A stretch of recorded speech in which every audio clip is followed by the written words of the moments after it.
La quatrième grande guerre ninja, conflit opposant l'alliance des shinobi à Tobi et son allié Kabuto.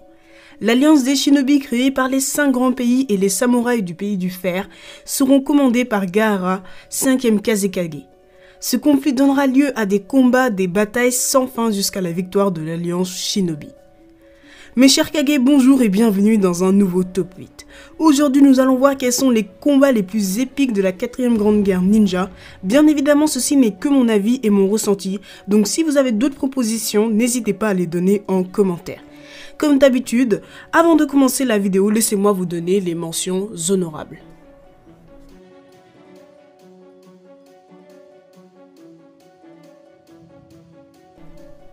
J'ai mis ce combat dans les mentions honorables car il y a les retrouvailles entre Zabuza et Haku et Kakashi.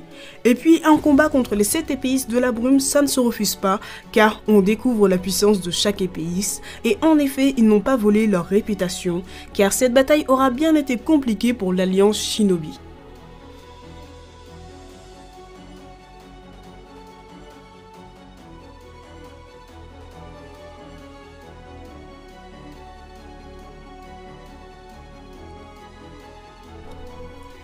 Et oui, ces trois-là ont combattu ensemble lors de la 4e grande guerre. Itachi, ayant réussi à se défaire de l'Edo Tensei, va venir en aide à Killer Bee et Naruto dans leur combat contre Nagato.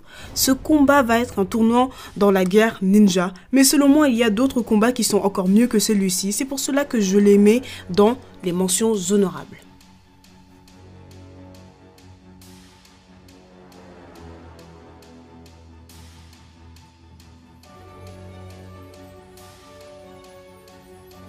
Ce combat, je l'ai beaucoup aimé.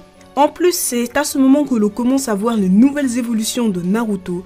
Et puis le 3e Raikage est si charismatique que ce serait dommage de ne pas le citer dans la vidéo. Et donc voilà, les mentions honorables sont terminées, nous allons pouvoir passer au top 8.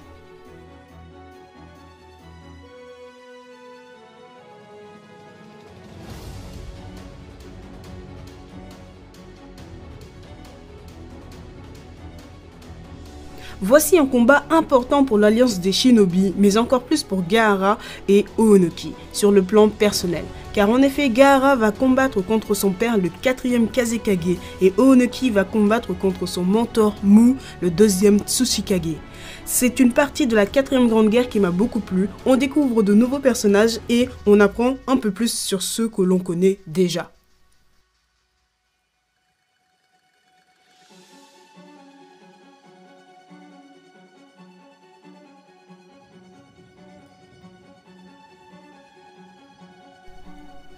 Dans ce combat, notre cher Gai Sensei nous a montré son incroyable puissance et combativité. Ce moment de la 4e grande guerre m'a donné des frissons. Et puis en plus, on assiste à un combat où Gai fera équipe avec le 4e Hokage, Lee, Kakashi et Gaara. C'est tout simplement un pur bonheur.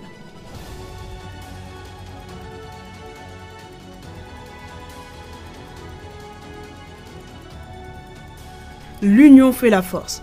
Toute l'alliance shinobi va se donner corps et âme pour combattre contre Madara et Tobi qui contrôlent Kyuubi. Et ce moment où Naruto va redonner de la force à toute l'alliance avec le chakra de Kyuubi est inoubliable. Tous vont aussi se battre pour Neji.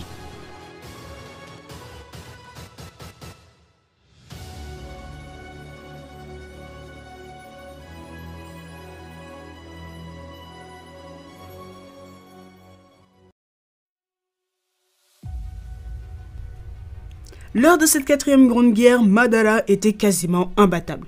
Les 5 Kage ont été littéralement débordés lors de ce combat. Bon, en même temps, Madara était immortel grâce à l'Edo Tensei. Mais ce moment où les 5 Kage combattront ensemble était vraiment cool à voir. Les 5 Kage des 5 grands villages qui combattent côte à côte, ça ne se rate pas.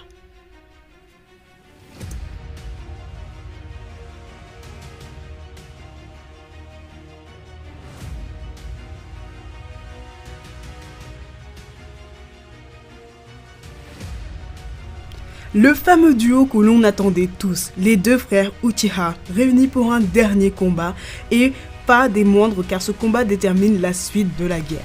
Et ils ne nous auront pas déçus. Ce combat conclut ce pourquoi Itachi s'est toujours battu et ce dont rêvait Sasuke, se battre enfin aux côtés de son frère.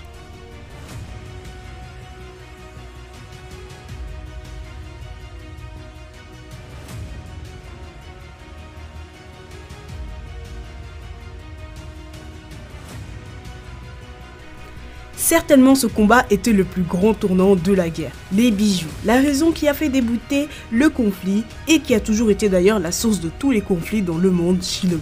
Dans ce combat épique des Jinchuriki, il y a beaucoup d'émotions. Pour moi ce combat fait largement partie des 3 meilleurs combats de la 4e grande guerre. En plus, ensuite les 9 Jinchuriki seront contre Madara l'imbattable, un combat très incroyable.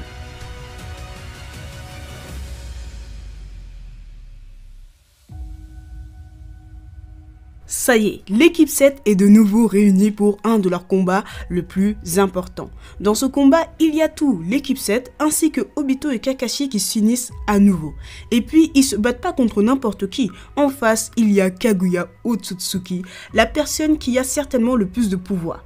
Et puis, dans ce combat, on va découvrir aussi le Susanoo de Kakashi. Bref, tout ça pour vous dire que ce combat, selon moi, mérite d'être dans le top 2.